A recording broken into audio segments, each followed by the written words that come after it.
Bonjour tout le monde, j'espère que vous allez bien. On fait l'analyse de SUI. Aujourd'hui, c'est vous qui avez décidé dans les commentaires. Je vous rappelle que vous avez la possibilité de voter entre Litecoin, LTC et Arbitrum ARB. Le commentaire qui reviendra le plus, enfin le coin qui reviendra le plus dans les commentaires gagnera l'analyse et également proposez-moi d'autres altcoins que je pourrais analyser puisque c'est vous qui décidez à chaque fois. Je vous rappelle qu'on a un service de copy trading avec des stratégies rentables. Je sais qu'on entend souvent copy trading, arnaque, etc. Je sais, je comprends, sauf qu'ici on est 100% transparent. Vous avez les résultats tous les jours dans le Discord, en pourcentage, en R, en absolument tout. On vous met aussi les stop loss, bien évidemment, et absolument tout. Vous avez toutes les datas dans performance. Je m'amuserai pas à vous proposer ça tous les jours si c'était pas rentable. Pour ceux qui veulent rejoindre, c'est le premier lien en commentaire épinglé. Il y a aussi des stratégies d'accumulation qui sont toujours disponibles. En plus de ça, en vous inscrivant sur BitGet via notre lien partenaire, parce que c'est ce qu'il faut faire pour participer au copy trading. BitGet vous offre 20 USDT en ce moment très facilement. Vous cliquez sur le premier lien juste ici, vous cliquez sur participer. Vous avez juste à mettre email, mot de page, accepte les conditions. Deuxième chose à faire, c'est valider le KYC. Troisième chose à faire, de faire un seul trade d'une valeur de minimum 100 $ et vous obtiendrez par la suite les 20 USDT.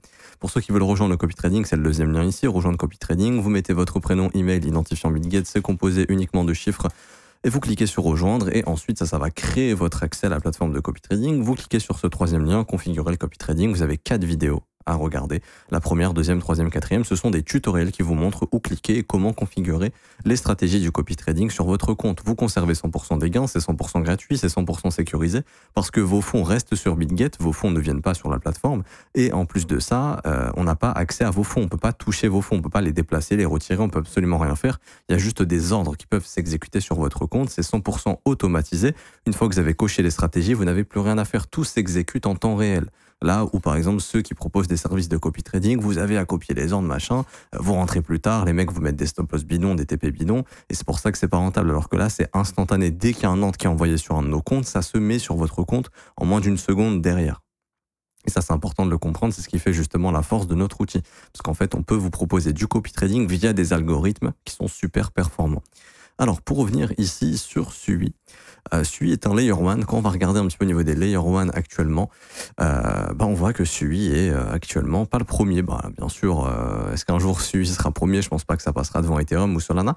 Mais à mon avis, SUI peut encore gagner des places. Après, c'est vrai que quand on regarde en TVL, pardon, pas en TVL, en FDV, je vais y arriver, je suis fatigué.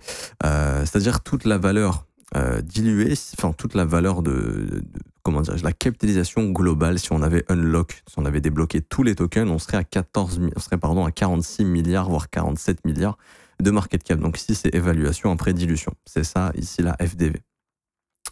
Et du coup, on a une capitalisation actuellement de 14 milliards. Alors personnellement, je pense que SUI peut toujours aller chercher plus haut en termes de market cap.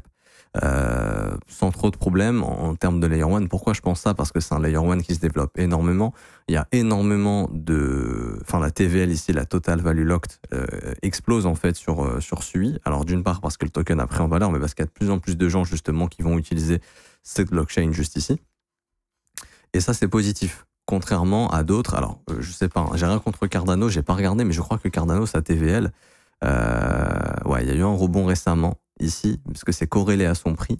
Mais si on regarde bien, la TVL de Cardano fait plus grand chose depuis pas mal de temps, si je dis pas de bêtises. Ouais, c'est vraiment stable depuis toute cette année 2024. Alors en soi, bon, c'est pas négatif, hein, mais on voit que ça change un petit peu, les tendances changent. Les gens vont sur les nouveaux Layer 1, sur SUI en plus, il y a un peu toute cette hype aussi débile de meme coin, je peux lancer un meme coin sur la SUI chain, etc. Donc ça, c'est aussi un narratif qui est potentiellement intéressant pour SUI. Également, autre data intéressante, c'est qu'on a Grayscale qui a proposé un trust sur SUI. Donc il y a des institutionnels qui peuvent acheter éventuellement SUI via justement le biais de Grayscale, ce qui ça est plutôt intéressant. Maintenant, pour l'instant, ça semble pas trouver énormément d'intérêt. Je dis bien pour le moment, peut-être que ça viendra en 2025. Alors le SUI, je sais plus où est-ce qu'il est leur trust, il est là. Pour l'instant, ils ont 14 millions sous gestion. Bon, il y avait 2 millions il y a quelques mois. Donc ça a augmenté légèrement, mais il n'y a pas encore énormément d'argent institutionnel qui est venu de la part de ce produit que propose Grayscale. Après, c'est normal, il y a des frais de service qui sont quand même importants, enfin des management fees, des frais de management à 2,50, c'est quand même beaucoup. Là où si tu vas l'acheter directement sur les exchanges, tu payes beaucoup moins. Mais encore est-il que ça reste, à mon avis, un Layer 1 intéressant qui garde un momentum qui est fort. Graphiquement, on est sur l'une des charts les plus bullish du marché, en dehors des AI agents, etc. Mais je parle en termes de grosse capitalisation. Si vous comparez tous les Layer 1 graphiquement, bah, pour moi, c'est l'un des plus jolis. Là, vous avez Cardano. Bon, Cardano qui est pas dégueulasse, mais qui est quand même moins bullish que celui. Vous allez avoir aussi tout ce qui va être AVAX, etc. Si je dis pas de conneries, pareil, c'est moins bullish. Il y a Ethereum, pareil, qui a un petit peu plus de mal. Donc on voit que le Layer 1 qui cartonne en ce moment, c'est vraiment celui. Et vous prenez même un Solana. Bon, Solana a fait un nouvel ATH avec tout ce qui s'est passé avec Trump, etc. Mais c'est vraiment les deux Layer 1 qui sont en train de performer actuellement. Okay, donc les deux gros Layer 1. La hype des Layer 1 qui risque de continuer, hein, parce qu'on va dire il y a une utilisation réelle et il y a des fees, il y a pas mal de revenus qui sont générés par ce genre de protocole, ce qui en fait un business model rentable. Et ici, on peut voir que du côté de SUI, bah, la dynamique reste intacte. Là, on commence l'analyse technique, on regarde directement la dynamique. Pour l'instant, on voit qu'on a toujours une dynamique haussière sans trop de problèmes. Le marché n'a toujours pas cassé le précédent creux, ce qui en fait, comment dirais-je, ce qui en fait tout simplement un marché qui est toujours haussier. On voit également qu'on a bien travaillé la zone de rechargement. On avait noté du précédent mouvement. Donc ça, c'est la zone parfaite pour maintenir un creux ascendant et continuer d'essayer de monter, ce qui est plutôt encourageant. On voit également qu'on est en train d'accumuler pas mal de stops ici. Donc là, ceux qui sont en train de shorter SUI sur les contrats dérivés, ils ont tous leur stop au-dessus de la TH. Donc à tout moment, ça peut faire hop, une grosse accélération pour aller bouffer tous ces stop-loss-là. Et également, l'imbalance ici, le fair value gap daily est toujours maintenu ici. Alors, on peut me dire, oui, il y a une toute petite clôture. Oui, je suis d'accord avec vous, mais elle est beaucoup trop légère pour confirmer qu'on a perdu le fair value gap ici. Et quand vous regardez bien, on a un marché qui accumule des stops sur ces sommets, ici également. Et là, vous avez le marché qui prend tous les stops des acheteurs à chaque fois. Stop des acheteurs déclenchés, stop des acheteurs déclenchés. Et pour moi, ça, c'était la dernière zone de stop. Pour moi, il ne faut pas revenir sous le plus bas de mardi. Et également, on a eu quoi? On a eu la chasse du plus bas de lundi. Donc, celui a d'abord décidé de venir chasser le plus bas de lundi avant de se diriger très probablement vers le plus haut de lundi. Et c'est ici qu'on va être fixé. Est-ce qu'on se fait rejeter pour faire encore un sommet descendant? Et si c'est le cas, là, ça sentira pas bon. Parce que si on revient baisser ici, il y a de grandes chances que là, le fair value gap saute vraiment et qu'on aille du coup chercher sous les 3,93. Moi, je pense que si Bitcoin ne se retourne pas au niveau des prix où il est actuellement, je pense qu'on a trouvé le bottom final sur SUI, parce que souvent, quand on bosse un fair value gap en chassant les stops, c'est plutôt positif. Ça indique que le marché a envie d'aller chercher plus haut. Et également, de ce que je vois, c'est que je pense qu'à chaque fois, voilà, il y a ici des bougies vectorielles, il y a du volume. Les gens paniquent ici. Là, on n'a pas eu, mais peut-être qu'on a du volume. Je vais checker ça rapidement. On a eu un petit pic de volume ici, mais pas suffisant pour que ce soit vectoriel. Mais ce que je vois sur les lots, c'est que ça panique à chaque fois. Ici aussi. Bougie vectorielle, ça a paniqué ici. Pareil ici, bougie vectorielle, ça a paniqué. Bougie vectorielle, ça a paniqué. Donc, il y a vraiment une accumulation. Enfin, accumulation, ça, on ne pourra pas savoir, mais je veux dire, il y a une absorption, pardon. Il y a une grosse absorption sur ces lots ici. Le bon signal à sur SUI sur du court terme, ce serait la cassure du dernier sommet descendant. C'est-à-dire que si SUI arrive à casser ce sommet autour des 4,84$, là, il y aura un bon signal. Un nouveau market structure shift qui indiquera qu'on sera prêt, à mon avis, à aller squeeze au-dessus de la TH.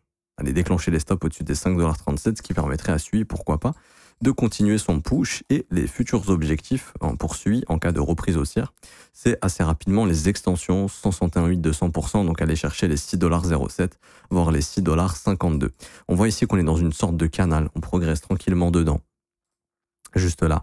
Donc il y a un moment où ce canal, bon, peut-être qu'il finira par péter à la baisse, bien évidemment, mais pour l'instant, c'est pas le cas. Ici, on trace ce petit canal ici. Le seuil médian de ce canal est à 5,11$, donc proche du sommet précédent. Et l'objectif, ça serait d'aller chercher le haut du canal. Donc si on va le chercher d'ici fin janvier, début février, on voit qu'il y a une confluence avec les 161,8 autour des 6$. Et donc si on va chercher les 6$, en suivant le momentum de ce canal ici, on pourrait aller chercher les 6$ d'ici début février. Alors je sais que ce n'est pas des multiplicateurs intéressants, là c'est plutôt pour ceux qui sont dans SUI. Mettons que ce canal est maintenu, on peut estimer qu'on progresse tranquillement à la hausse et que l'objectif sera de revenir chercher le haut du canal, et peut-être qu'une fois que le haut du canal aura été tapé, on aura peut-être un retracement. Autre indicateur, moi personnellement, que j'aime bien surveiller, c'est les spreads, donc la différence du prix entre le marché perp et le marché spot. On peut voir que quand les spreads sont élevés, on peut s'attendre à des mouvements violents et des corrections et des retracements, parce que là, ça indique que les gens sont beaucoup exposés sur les contrats dérivés. Là, on peut voir que c'était le cas ici, par exemple. Si je vous montre sur Setup, juste là, on a une correction. Là, les spreads sont négatifs, donc ça veut dire que les gens sont pas trop intéressés pour venir acheter sur les dérivés, voire sont en train de shorter. Donc on pose un bottom. Ensuite, pareil, les spreads sont remontés assez haut. On a nettoyé un petit peu et là, les spreads sont bas, ici, sont négatifs. Ce qui veut dire que pour l'instant, la demande provient bien du spot. Il n'y a pas un excès de levier, d'achat sur les contrats dérivés, ce qui est plutôt encourageant. Ça ne veut pas dire que le marché ne peut pas top ici. Ça veut juste dire qu'en tout cas, on n'est pas dans un environnement euphorique. Par exemple, le jour où SUI repump comme ça et se met à accélérer et que là, tout le monde se dit « Ok, bon, bah ça y est, c'est le moment de long » et que les spreads remontent, là, il y aura probablement un risque de correction un peu plus important et peut-être un retour sur le bas du canal. Mais pour l'instant, c'est pas le cas. Et autre indicateur que je surveille énormément, personnellement, c'est un petit script fait maison. Personal ici, stablecoins, où est-ce qu'on a ça? J'ai fait récemment. Hop. C'est ici le delta des impressions qu'on a au niveau des stables. Et là, on voit qu'aujourd'hui, USDC et USDT, on a eu une impression de 2,9 milliards. Et ça, très souvent, c'est précurseur d'un push, d'une hausse du marché des cryptos. Parce que là, ça veut dire qu'il y a beaucoup d'argent qui rentre. Il n'y avait rien. Mais là, aujourd'hui, on a imprimé 2,9 milliards. En termes d'impression, ça fait longtemps qu'on n'a pas eu ça. Ça fait très longtemps même. Donc là, le gros argent commence à arriver. Alors, est-ce que c'est un pic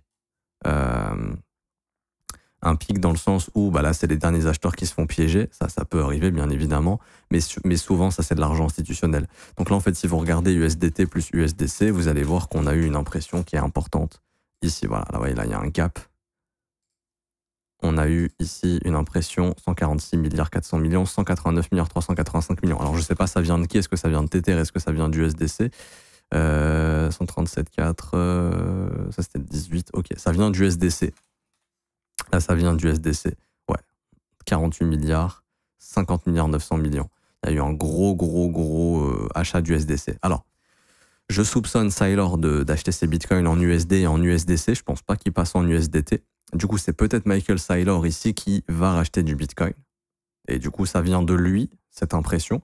Si ça vient de lui, bah, cet argent n'ira pas dans les altcoins, ça faut bien le comprendre. Par contre, si ça ne vient pas de Saylor, mais d'institutions qui arrivent sur le marché pour s'exposer, que ce soit sur du Sol, de l'Ether, du Bitcoin, des altcoins, peu importe, ça serait positif. En tout cas, quoi qu'il arrive, les impressions de stablecoin sont toujours positives pour l'ensemble du marché. C'est-à-dire qu'il y a de la liquidité fraîche qui rentre, et ça, c'est vraiment positif. Et donc, tant qu'on voit ici des impressions, bah, et ça, c'est un indicateur à regarder, mais tant que SUI est bullish, comme ça, et tant qu'on voit des impressions de stablecoin, j'ai pas forcément les raisons de me dire il y a un top qui s'est formé. Dire d'un point de vue technique, il n'y a pas de top, mais surtout, via les conditions que je vous montre ici, on peut pas spéculer sur un top. On peut que spéculer sur une poursuite des prix à la hausse tant que le marché maintient sa dynamique et tant qu'il y a de l'argent frais qui rentre.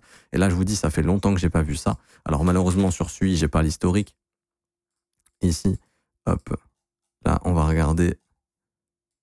Mais les grosses impressions comme ça, vous voyez, c'était lors du bull run précédent. Donc là, en août 2020, il y avait eu un pic important. Ensuite, il y avait eu des pics importants au bottom de cette correction. Et là, il y avait eu des pics importants, juste là. Et là, vous voyez que le marché, bah, il était dans un rallye. Même les altcoins, elles étaient en train de pas mal rebondir, de pas mal pumper à ce moment-là. Et les impressions de stablecoin, c'est positif quand on imprime des stables. C'est ça qui fait monter les marchés. Ça montre qu'on a de l'argent frais qui rentre. Là, quand vous regardez ici, vous voyez impression de stablecoin, ça pump. On imprime un peu moins, il y a des consolidations, le marché des altcoins baisse. Et là, on a réimprimé en masse. Et là, depuis que Trump est président, il y a de grosses impressions. Donc là, il y a peut-être des institutions qui se disent, OK, peut-être des gars qui sont au courant, des insiders qui savent qu'il y a une réserve, il y a quelque chose qui arrive. C'est pour ça qu'on imprime. Et ça peut être positif pour le marché des alts. OK. Faut bien le comprendre. Tout l'argent qui rentre dans ce marché, c'est positif pour l'ensemble du marché. Après, ça dépend. Est-ce que ça va majoritairement dans Bitcoin, Ether, Solana, peu importe, ça on verra bien. Mais ça peut profiter à l'ensemble du marché parce que ça crée une pression à la hausse sur le marché et ça permet également de déclencher des short squeeze sur les contrats dérivés, etc., etc. Donc voici un petit peu les objectifs. Maintenant, objectif long terme. Il y a un objectif à atteindre ici autour des $6. Donc ça, on avait noté. Et également, il y a un objectif pour moi, vraiment des objectifs, je ne sais pas si ce serait les objectifs maximaux, mais ce serait vraiment pas mal déjà si on atteint entre 9,60 $ et 11,80 $. Ça fera déjà des objectifs qui sont vraiment, vraiment pas mal. On arrivera sur des fins d'extension sur cette grosse structure ici en W monthly que vous pouvez voir. Et l'objectif de cette structure haussière, c'est justement d'aller chercher entre 9,60 $et 11,70 $. Donc, faut se dire que quand on sera dans ces zones, on sera pas loin de la fin du bull run probablement et que là, ben, il y a peut-être encore du chemin à faire avec un prochain objectif aux $6, 0,7, donc les $6. En tout cas, je m'arrête ici pour aujourd'hui. J'espère que ça vous aura plu. Si c'est le cas, n'hésitez pas à laisser un petit pouce bleu, vous abonner si ce n'est pas déjà fait. Également, vous avez la possibilité de rejoindre le Discord, par exemple, d'avoir accès aux formations gratuites. Pépite Altcoin, donc c'est juste ici. Formation Bullrun plus les pépites. La vidéo, enfin, il y a 6 vidéos, un cours de 6 heures, plus mes altcoins pépites pour 2025. Vous avez aussi la possibilité d'avoir accès à nos indicateurs avec les bougies vectorielles ici, donc c'est juste ici nos indicateurs TradingView. Et pour ceux qui veulent rejoindre mon école et se former à mes côtés quotidiennement, c'est disponible en rediffusion, vous inquiétez pas si vous n'êtes pas là pendant les directs. Vous aurez aussi la formation de l'école qui vous sera envoyée par mail, 19 heures de cours vidéo, 8 modules qui vous forment de A à Z au trading. Vous aurez aussi accès au brief privé que je fais avec les élèves. Ça commence à 49 € par mois, c'est sans engagement. Vous avez aussi les offres 3, 6 et 12 mois si vous le souhaitez, qui sont moins chères. Jusqu'à 36% de réduction sur l'offre annuelle, c'est juste un paiement one shot, mais vous avez 1 an d'abonnement directement. Vous avez un petit peu plus de descriptif ici. Vous avez également les témoignages des élèves un petit peu plus bas sur cette page. Vous aurez accès au Discord avec tous les élèves que vous pouvez voir ici, là, qui sont connectés actuellement. En tout cas, vous êtes les bienvenus. J'attends dans l'école, ou je vous attends pour une prochaine vidéo. À très bientôt. Ciao, ciao.